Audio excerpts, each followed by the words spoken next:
రాజకీయ బ్రోకర్లకు మేము జవాబుదారితనం ఉండం. మీ రేవంత్ అన్న చెప్తుంటే ఈమె రాజకీయాలు వల్లిస్తుంది.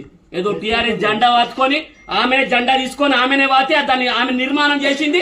దాని కేసీఆర్ ఆమెనే వారసురాలు. ఆ బతుకమ్మ తర్వాత ఈ బతుకమ్మ ఫీల్ అవుతుంది.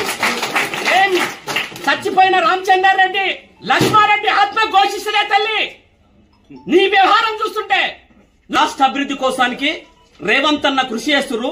వాళ్ళ కృషిలో భాగంగానే మేము ఒకటే అంటాం, ఎక్కడ పోయినా సరే గౌరవ ముఖ్యమంత్రి పేరు ఎత్తకపోతే ఇప్పటి నుంచి కేసులు గాని ఏం గాని నేను అడ్డుకుంటాం. నీ కార్యక్రమాలకు భరతం. నీ కొంతమంది చెంచాగాలు ఉన్నారు చూడు, ఆ చెంచాగాలను రేపటి నుంచి చూడు. ఇప్పటి నుంచి తర్వాత కార్యక్రమాలు స్టార్ట్ అయితే నీ భూ అక్రమాల మీద, నీ భూ దందాల మీద మేం చెప్తాం, వెలికి తీస్తాం. ఆ వెలికి తీసే కార్యక్రమంలో ఏ ఈ తాలూకా పరిధిలో ఎన్ని ఉన్నా సరే తర్వాత గౌరవ మంత్రుల దృష్టికి, గౌరవ ప్రభుత్వం దృష్టికి తీసుకుపోయి జిల్లా కాంగ్రెస్ ప్రెసిడెంట్ గా ప్రతి కాంగ్రెస్ కార్యకర్తకు కాలుకు ముళ్ళురితే మేము నాలుకతో తీసిన రకం, కాకులతో వచ్చిపోయే రకం కాదు. నేను తర్వాత ఈ అందరికి న్యాయం జరిగిన తర్వాతనే చేస్తాం. తర్వాత నేను కూడా మరొకసారి ప్రకటిస్తున్నా, ఇన్ఛార్జే ద్వారానే కార్యక్రమాలు జరుగుతాయి. ఆమె లెక్క మేము తర్వాత నమ్మక ద్రోహం చేయం. అన్నా అని సంకల పెట్టుకొని ఇప్పటిదాకా నేను చెప్పిన దోసాని నేను దోస్తుకు కత్తి తీసుకొని పొడవని తర్వాత ఆయనకే ఎమ్మెల్యే ఇమ్మని చెప్తా. నీకు దమ్ము ధైర్యం ఉంటే చెప్పట్లను తర్వాత మదన్ రెడ్డిని సంకల పెట్టుకొని మదన్ రెడ్డిని నమ్మిచ్చి అన్నా అని చెప్పి ద్రోహం చేసి టికెట్ గుంజుకున్న తర్వాత ఈ రోజు పార్టీ టికెట్ ఇచ్చి నీకు ఏం చేస్తాం? ఆ ప్రజలకు మొక్కాలు నీకు ఎందుకు వేసారో నాకు అర్థం కాలేదు సార్. అయినా సరే ప్రజాస్వామ్యం పట్ల నాకు గౌరవం ఉంది కనుక నువ్వు ఎమ్మెల్యేగా గెలిచిన తర్వాత మేమందరం ఉన్నాం. తర్వాత మా కుర్చీ పంచాయతీ లేదు, అడగండి, ఎవరినన్నా అడగండి. కుర్చీ పంచాయతీ ఎవరిని కూడా లేదు. ఒక సీనియర్ కాంగ్రెస్ నాయకునిగా, జిల్లా అధ్యక్షునిగా ఎక్కడైనా సరే ప్రజలకు ఇబ్బంది అయినప్పుడు ప్రజల తరపునే, ఈ ప్రజా పాలనలో ప్రజల తరపునే ఉంటాం. పదవులు ఉన్నా లేకపోయినా ప్రజల తరపునే మేము పనిచేస్తాం. మా పోరాటం చేసినాం. నువ్వు ఏ మహిళ చేసినావు? మహిళా కమిషన్ చైర్మన్ నుండి జీతం తీసుకోవాలి, ఇంటికాడ వండుకోవాలి. నీ మొత్తం ప్రలాభం మొత్తం నీకు ఏం కోటి వాహనం, డిజిల్ దండగా తర్వాత నీ అధికార దుర్వినియోగం చేసినావు. తర్వాత అట్లాంటి కార్యక్రమాలు నువ్వు చేసినావు. కాంగ్రెస్ పార్టీ ఎప్పుడు ప్రజాస్వామ్య విలువల పట్ల ఎప్పుడు ఆచితూచి అడిగేస్తుంది. ఈ ప్రజాస్వామ్యంలో మీరు కూడా అర్థం చేసుకోవాలి. మేము అంటున్నాం లేకుండా కార్యకర్తల మీద కేసు పెట్టమని విభజించి పాలించే రకం కాదు. కాజీపేటలో ఒక నీతి, వెంకటాపూర్లో ఒక నీతి ఉండదు. నాది ఒకటే నీతి ఉంటుంది.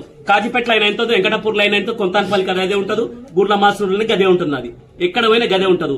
నువ్వు ఎప్పుడన్నా రైతుల కోసానికి వీళ్ళ కోసానికి పోరాటం చరిత్ర కాదు. మేం చేస్తున్నాం అంటే ఊర్లల్లో కొట్లాటలు పంచాయతీలు పెట్టి రెండు వర్గాలు విభజిస్తే ఒక వర్గం న్యాయం పడి ఉంటదు, దాంతో ఎలుగబెడతా అంటున్నావు. చెప్తున్నా కదా, ఆ టీఆర్ఎస్ లో ఎలుగబెట్టేది లేదు, ఏం పొడిచేది లేదు, ఏం శాఖర్ మెట్ల హనుమాన్ దగ్గర లేదంటావు. నీకు అంబేద్కర్ నీకు ఉంటాడా? ఆయన దగ్గర కాలకాడ కూర్చొని మాట్లాడదాం, ఇద్దరమే మాట్లాడతాం. నువ్వు చేసిన ద్రోహం ఈ పార్టీకి, ఈ తాలూకాకు, నువ్వు ఈ తాలూకాకు పట్టిన శని నువ్వు అసలు ఒక్క ఇన్స్టిట్యూషన్స్, ఒక పెద్ద కార్యక్రమాలు అంటే ఏం లేవు. కాకపోతే ఒకటే నేర్చుకున్నావు. తర్వాత ఈరోజు అద్రగానం మాట్లాడాలి, తొందిరి చేయాలి, అందరికన్నా తర్వాత నడుము కట్టాలి. నడుము కడితే పోరాట యోధురాలు అన్నారే తల్లి. చాలా మంది మా దగ్గర కూడా నడుము కడుతూ చాలా మంది కట్టకట్ల అనవసరంగా ఏం జరుగుతాయని చూస్తారు. ఆమె చెయ్యని కార్యక్రమాలు అందరు మంత్రుల దగ్గర పోతాము. గౌరవ దామోదర్ రాజనరసింహ దృష్టికి తీసుకుపోయి అన్ని కార్యక్రమాలు తీసుకుపోయి మేము ముఖ్యమంత్రి దృష్టికి తీసుకుపోయి ఏ కార్యక్రమాలు అయితే బాకీ ఉన్నామో అన్ని కార్యక్రమాలను చేసే బాధ్యత మేము తీసుకుంటాము. 6 నెలల్లో జరుగుతాయి. ప్రతి కాంగ్రెస్ కార్యకర్తలు కూడా నేను ఒకటే విజ్ఞప్తి చేస్తున్నా, మన పార్టీ అధికారంలో వచ్చింది, మన అన్న ముఖ్యమంత్రి ఉన్నాడు, మన అన్నకు మనం చేయుతనివ్వాలి. 6-10 కాలాల పాటు చల్లగా ఉంటే మన పేద ప్రజలకు ఉంటావు. నిన్న దగ్గర 600 మండలాల్లో ఒక్కొక్క విలేజ్ తీసుకుంటే దగ్గర ఈ రోజు చెప్తున్నా కదా, ఒక 25% ఈ రోజు తర్వాత మన జనాభాలో 20% వరకు ఈ రోజు న్యాయం జరిగిందంటే అది కాంగ్రెస్ పార్టీ చరిత్ర. తర్వాత అట్లాంటి చరిత్ర ఉన్న పార్టీ. మనం అప్పులలో ఉన్నా ఏదున్నా సరే ఎంత వ్యాసం ఓర్చి కొంతమంది రాజకీయంగా మాట్లాడుతుంటారో వాళ్ళని ఎదుర్కోవాల్సిన అవసరం కాంగ్రెస్ పార్టీకి ఉంది.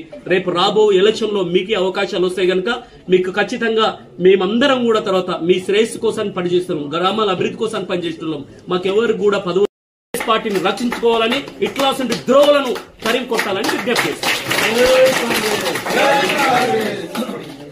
జై అంజనా.